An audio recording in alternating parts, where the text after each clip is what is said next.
पिछले एक दिन के अंदर में निफ्टी स्मॉल कैप 250 लगभग 2% से भी नीचे गिर गया। वहीं मिड कैप इंडेक्स की बात करें तो मिड कैप 150 लगभग 2% ये भी नीचे गिर चुका है केवल एक दिन के अंदर में। और सबसे इंपॉर्टेंट फार्मा सेक्टर का जो इंडेक्स है निफ्टी फार्मा, वो लगभग 2% से ज्यादा नीचे गिर जाता है केवल एक न्यूज की वजह से। 26 सितंबर को एक ऐसी न्यूज आती है जिसके वजह से पूरे के पूरे इंडियन स्टॉक मार्केट के इन्वेस्टर्स की हार्ट बीट एकदम से बढ़ जाती है, क्योंकि किसी ने उम्मीद नहीं किया था कि ऐसा न्यूज भी आ सकता है। बहुत सारे लोग ये सोच के चल रहे थे कि फार्मा सेक्टर के ऊपर तो टैरिफ लगेगा ही नहीं, ये पूरी तरह से एग्जेम्प्ट हो चुका है, बट ऐसा नहीं होता है। ट्रंप ने एक ऐसा अनाउंसमेंट कर दिया जिसके वजह से पूरे के पूरे इंडियन स्टॉक मार्केट के अंदर हड़बड़ी मच चुकी है। फार्मा सेक्टर के ऊपर ट्रंप ने लगभग 100% का टैरिफ अप्लाई कर दिया है। अब जब 100% का टैरिफ अप्लाई होता है तो केवल फार्मा सेक्टर ही नहीं नीचे गिरता है, पूरे का पूरा इंडियन स्टॉक मार्केट ही नीचे गिर जाता है। स्मॉल कैप इंडेक्स 2% ज्यादा नीचे गिर जाता है, मिड कैप भी 2% गिर जाता है, जो सेंसेक्स है हमारा वो भी लगभग 1% तक नीचे गिर जाता है।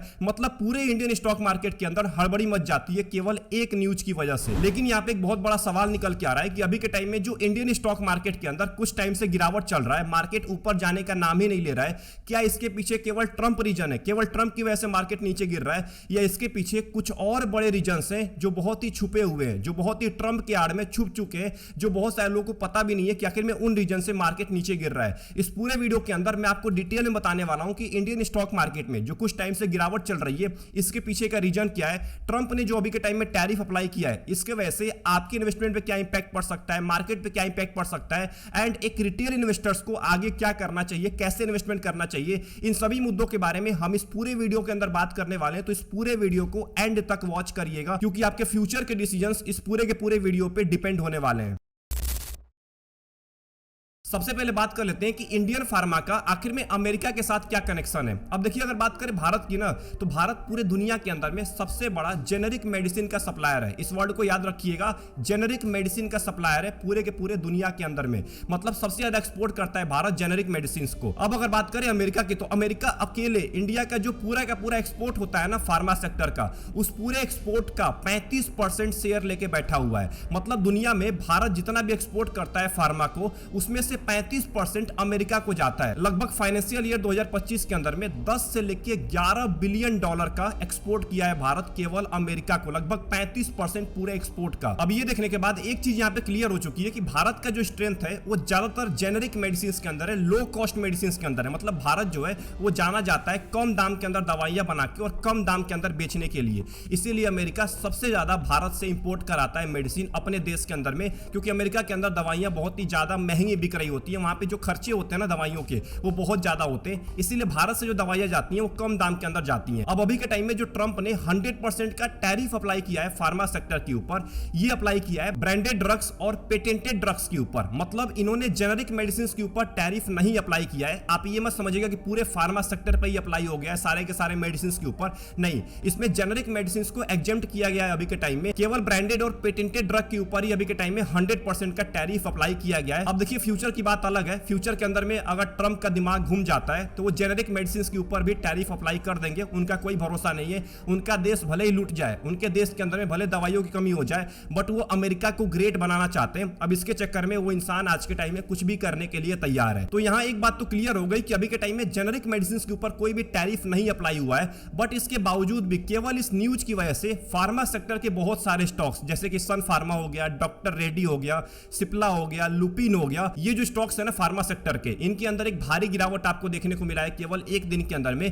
क्योंकि ये जो स्टॉक्स है ना, जो ये बड़ी कंपनीज है, ये यूएस के अंदर ज्यादा वेटेज लेके बैठी हुई है। मतलब यूएस के मार्केट शेयर के अंदर ज्यादा वेटेज है, ज्यादा एक्सपोर्ट कर रही होती है यूएस मार्केट के अंदर। अब इसके वजह से क्या हुआ है कि इनके अंदर एक भारी गिरावट आपको देखने को मिला है एक ही दिन के अंदर में। अब देखिए, ट्रंप ने इसके अंदर एक और बात ऐड किया है कि जो इंडियन कंपनीज है, स्पेशली इंडियन कंपनीज के लिए बोला गया है कि जो इंडियन कंपनीज है, अगर उनको एग्जेम्पशन चाहिए फार्मा सेक्टर के ऊपर, तो उनको अमेरिका के अंदर अपनी मैन्युफैक्चरिंग फैसिलिटी को सेटअप करना पड़ेगा, वहां पे जाके बनाना पड़ेगा, वहां पे दवाइयों को मैन्युफैक्चर करना पड़ेगा अमेरिका के अंदर जाके, तब उनके ऊपर कोई भी टैरिफ नहीं अप्लाई होने वाला है। बट अगर वो इंडिया से बना के अमेरिका के अंदर एक्सपोर्ट करने वाले हैं तो इसके ऊपर 100% का टैरिफ अप्लाई होने वाला है। तो यहां तक तो हमने बात कर लिया कि अभी के टाइम में फार्मा सेक्टर के ऊपर जो टैरिफ अप्लाई हुआ है वो कितना हुआ है और कौन से मेडिसिन के ऊपर हुआ है, इन सब मुद्दों के बारे में बात कर लिया है। बट अब बात करने वाले सबसे इंपॉर्टेंट मुद्दे के बारे में कि अभी के टाइम में जो इंडियन स्टॉक मार्केट के अंदर गिरावट चल रही है लंबे टाइम से, मार्केट ऊपर जाने का नाम ही नहीं ले रहा है। आखिर में इसके पीछे का रीजन क्या है? क्या केवल ट्रंप की वजह से मार्केट नीचे गिर रहा है या इसके पीछे और कुछ बड़े रीजन हैं जिसके बारे में अब हम बात करने वाले हैं। अब देखिए, जनवरी महीने से ट्रंप ने पूरे के पूरे ग्लोबल मार्केट को परेशान करके रखा हुआ है, पूरे के पूरे इन्वेस्टर्स को परेशान करके रखा हुआ है। कभी टैरिफ अप्लाई करते हैं तो कभी टैरिफ को पॉज कर देते हैं,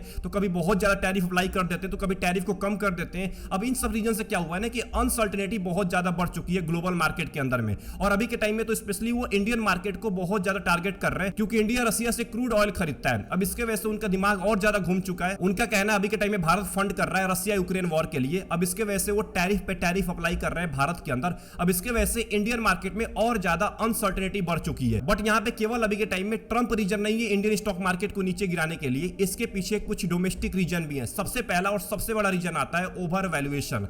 अभी के टाइम में कुछ टाइम तक स्मॉल कैप और मिड कैप में आपको ओवर वैल्यूएशन देखने को मिल रहा था। स्मॉल कैप का पी रेशियो लगभग 33 से 34 तक पहुंच गया था। अब इसके वजह से मार्केट को एक तलाश थी कि आखिर में कौन सी ऐसी बड़ी न्यूज आती है जिसके वजह से वो रिएक्शन दे पाए। और अभी के टाइम में ट्रंप ने जब टैरिफ अप्लाई किया है तो उसके वजह से एक बहुत बड़ा रिएक्शन देखने को मिला है स्मॉल कैप के अंदर में। लगभग 2% से भी ज्यादा इंडेक्स एक दिन के अंदर में नीचे गिर चुका है। बट उसके साथ साथ अगर आप निफ्टी स्मॉल कैप 250 के पी रेशियो पर नजर डालेंगे तो ये भी गिर के लगभग 28 पे आ चुका है। मतलब इसके अंदर भी लगभग 2% की गिरावट देखने को मिला है, जो कि बहुत ही अच्छी बात है स्मॉल कैप के इन्वेस्टर्स के लिए। पीबी रेशियो भी लगभग 4 से ऊपर जा चुका था, ये भी लगभग 3.5 पे आ चुका है। अगर हम बात करें हिस्टोरिकल पी की तो लगभग 6 महीने का हाई पहुंच चुका था। अभी कुछ दिन पहले मैंने स्मॉल कैप पे वीडियो बनाया था तो लगभग 6 महीने पे हाई पे पहुंच चुका था इसका पी रेशियो। अभी के टाइम में देखिए 1 महीने, 3 महीने, 6 महीने अपने लो पे आ चुका है और 1 साल, 2 साल, 5 साल के अंदर में एवरेज से भी कम आ चुका है। मतलब अभी के टाइम में आपको साफ साफ दिख रहा है कि जो स्मॉल कैप का पी रेशियो है वो बहुत हद तक कंट्रोल हो चुका है इस गिरावट के बाद। वहीं अगर मैं निफ्टी मिड कैप 150 के पी रेशियो के बारे में बात करूं तो लगभग यहाँ पे 32 साढ़े 32 के आसपास चल रहा है, जो कि अभी भी आपको ज्यादा देखने को मिल रहा है गिरावट होने के बाद भी। 2% की गिरावट हुई है 26 तारीख को,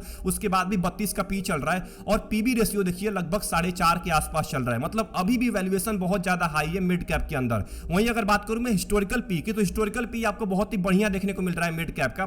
1 महीना, 3 महीना, 6 महीना और 1 साल के अंदर में इसका पी रेशियो अपने लो पे चल रहा है। 2 साल और 5 साल के अंदर में एवरेज से भी कम है। मतलब हिस्टोरिकल पी देखने के बाद तो ऐसा लग रहा है कि अभी के टाइम में पी आपको बैलेंस देखने को मिल रहा है मिड कैप का, क्योंकि ऑब्वियस सी बात है मिड कैप में ना पी रेशियो हमेशा आपको हाई देखने को मिलता है, क्योंकि एक ही कंपनी के अंदर बार बार पैसा इन्वेस्ट किया जाता है उसी 150 कंपनी के अंदर। इसके वजह से पी हमेशा इसका 30-32 के आसपास या 30 से ज्यादा ही आपको देखने को मिलता है। दूसरा रीजन है कंपनीज का वीक अर्निंग। अब देखिए फाइनेंशियल ईयर 2026 में जो Q1 का रिजल्ट आया कंपनीज का वो बहुत ज्यादा स्ट्रॉन्ग देखने को नहीं मिला है। देखिए मार्केट बुल रन में जाता है जब कंपनीज का अर्निंग ना बहुत ज्यादा स्ट्रॉन्ग देखने को मिलता है, रिजल्ट बहुत ही अच्छा आता है। बट बहुत ही अच्छा रिजल्ट नहीं आया, नॉर्मल रिजल्ट आपको देखने को मिल रहा है। कंजम्पशन में भी स्लो डाउन आपको दिख रहा है। अब इसके वजह से क्या हुआ है कि मार्केट ना ये जो छोटे छोटे इवेंट हो रहे हैं, ट्रंप का इवेंट हो रहा है या कोई और इवेंट हो रहा है, इसके वजह से मार्केट तुरंत नीचे गिर जा रहा है। अगर कंपनीज का रिजल्ट अच्छा आता है, कंजम्पशन में आपको बढ़ोतरी देखने को मिलती है, तो इसके वजह से मार्केट बुल रन फेज में होता है। तो ये छोटे मोटे जो इवेंट्स होते हैं ना, इससे कोई ज्यादा इंपैक्ट नहीं पड़ता है। तीसरा और इंपॉर्टेंट रीजन है इंडियन रूपी का डेप्रिसिएशन। अब देखिए 23 सितंबर को क्या हुआ था, 23 सितंबर 2025 को इंडियन रूपी की जो वैल्यू है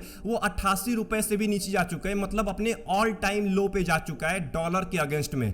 अब अगर इंडियन रूपी की वैल्यू नीचे गिर रही है तो यहाँ पे एफआईआई कहां से रुकने वाले हैं भाई? तो यही पे हमारा चौथा रीजन निकल के आता है एफआईआई का आउटफ्लो। अभी के टाइम में एफआईआई दबा के सेलिंग कर रहे हैं केवल इसके वजह से कि अभी के टाइम में रूपी की वैल्यू भी नीचे गिर रही है और कंपनीज की अर्निंग भी कुछ खास आपको देखने को नहीं मिल रहा है। एंड ग्लोबल मार्केट के अंदर अनसर्टेनिटी बना हुआ है। ट्रंप जो है वो भारत पे टारगेट करे जा रहे हैं। अब जब ट्रंप भारत के ऊपर टारगेट कर रहे हैं तो एफआईआई को ऐसा लगता है ना कि यहाँ पे ट्रेड वॉर छिड़ चुका है। अब जब ट्रेड वॉर छिड़ चुका है तो वहां पे एफआईआई पैसा इन्वेस्ट नहीं करना चाहते। इस वजह से अभी के टाइम में एफआईआई की सेलिंग भी कंटिन्यू है। अगर मैं आपको डेटा दिखाऊं तो इस डेटा के अंदर आपको साफ साफ दिखेगा जुलाई 2025 में लगभग 47,000 करोड़ की सेलिंग हुई है। अगस्त 2025 में लगभग 46,000 करोड़ की सेलिंग किया है एफआईआई ने। एंड सितंबर महीने में अभी तक लगभग 30,000 करोड़ से भी ज्यादा की सेलिंग हो चुकी है। मतलब 3 महीने के अंदर में 1 लाख करोड़ का भी माल बेच चुके हैं एफआईआई इंडियन मार्केट से। वहीं अगर डीआई की बात करें तो ये लगातार बाई करते हैं। आप अगर यहाँ पे पुराना डेटा भी चेक करेंगे तो यहाँ पे ये लगातार बाई करते हैं, ये सेलिंग तो करते ही नहीं है। बट यहाँ पे देखिए एफआईआई को अक्टूबर महीने से लेके फरवरी तक इन्होंने दबा के सेलिंग किया था। उसके बाद इन्होंने 4 महीने बाइंग किया है जिसमें 2,000 करोड़, 2,000 करोड़, 11,000 करोड़, 7,000 करोड़ इन्होंने 4 महीने बाइंग किया है। उसके बाद लगातार 3 महीने से सेलिंग कर रहे हैं केवल एक ही रीजन से कि कंपनीज का अच्छा खासा प्रॉफिट निकल के नहीं आ रहा है, ग्रोथ निकल के नहीं आ रहा है। एंड जो आखिरी रीजन है ऑयल के प्राइसेस आसमान को छू रहे हैं। अभी के टाइम में ब्रेंट क्रूड ऑयल का प्राइस बहुत तेजी के साथ ऊपर जा रहा है। अब इसके वजह से इंडियन रूपी और ज्यादा वीक हो रहा है। जब इंडियन रुपी वीक होगा तो ऑब्वियस सी बात है इसका इंडियन स्टॉक मार्केट पे बहुत ही गलत इंपैक्ट पड़ने वाला है। जब क्रूड ऑयल के प्राइसेस बढ़ते हैं तब आपको स्टॉक मार्केट के अंदर एक गिरावट देखने को मिलता है। ब्रेंट क्रूड ऑयल के प्राइस नीचे गिरेंगे तो यहाँ पे स्टॉक मार्केट ऊपर जाता हुआ आपको दिखेगा। तो ये कुछ मेजर रीजंस थे जिसके वजह से अभी के टाइम में मार्केट और ज्यादा नीचे गिर रहा है। केवल ट्रंप ही रीजन नहीं है, इसके पीछे बहुत सारे रीजन है जो मैंने आपको एक्सप्लेन कर दिया है। अब यहाँ पे आखिरी में ये बात कर लेते हैं कि फ्यूचर सिनेरियो क्या होने वाला है एंड अभी के टाइम में इन्वेस्टर्स को क्या करना चाहिए। अब देखिए, अगर फ्यूचर सिनेरियो की बात करें तो अभी के टाइम में 3 केस सामने निकल के आ रहा है। एक वर्स्ट केस निकल के आ रहा है, एक बेस केस निकल के आ रहा है एंड एक बेस्ट केस निकल के आ रहा है। ये तीनों केस में से कोई भी एक केस जरूर होने वाला है। अगर वर्स्ट केस की बात करें तो ट्रंप अगर जेनेरिक मेडिसिन के ऊपर भी अपने टैरिफ को एक्सटेंड करते हैं आने वाले दिनों के अंदर में, क्योंकि 1 अक्टूबर से टैरिफ अप्लाई होने वाला है, अभी भी लगभग 4-5 दिन का टाइम बचा हुआ है। तो अगर जेनेरिक मेडिसिन के ऊपर एक्सटेंड किया जाता है टैरिफ को, तब यहाँ पे फार्मा सेक्टर में आपको ब्लड बाथ देखने को मिल सकता है और ज्यादा गिरावट देखने को मिल सकता है।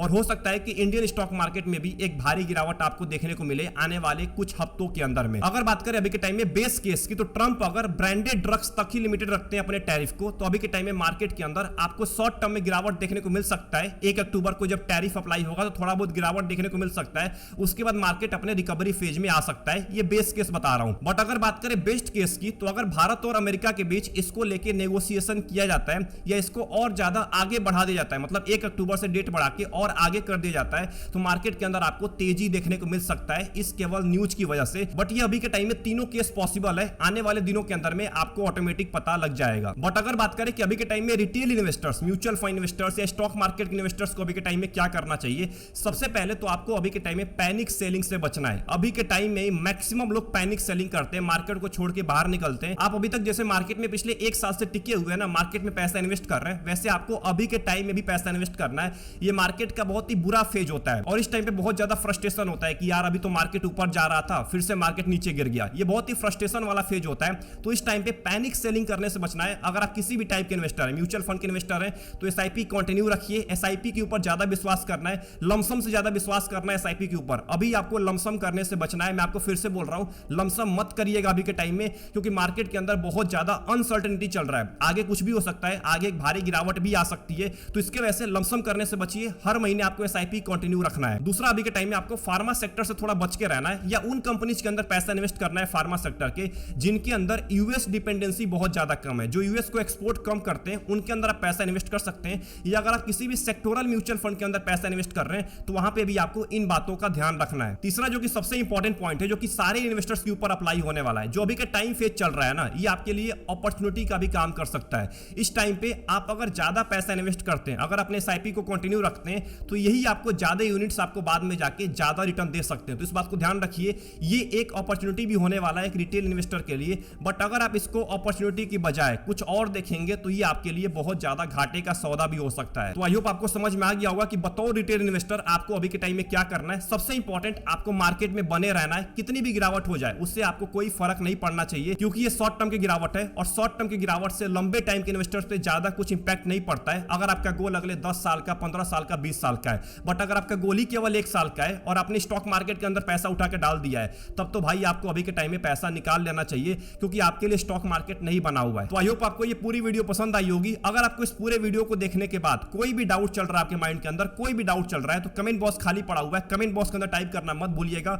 एंड आपका क्या ओपिनियन है ट्रंप को लेके अभी के टाइम में, इसको भी बताना मत भूलिएगा। वीडियो पसंद आई, वीडियो को लाइक कर दीजिएगा एंड चैनल को सब्सक्राइब करना मत भूलिएगा। आप में से मैक्सिमम लोग केवल वीडियो को वॉच करते हैं, सब्सक्राइब करना भूल जाते हैं। सब्सक्राइब करना मत भूलिएगा। मिलते हैं एक और इंपॉर्टेंट वीडियो के अंदर। अपना ध्यान रखिए। Best of luck, take care.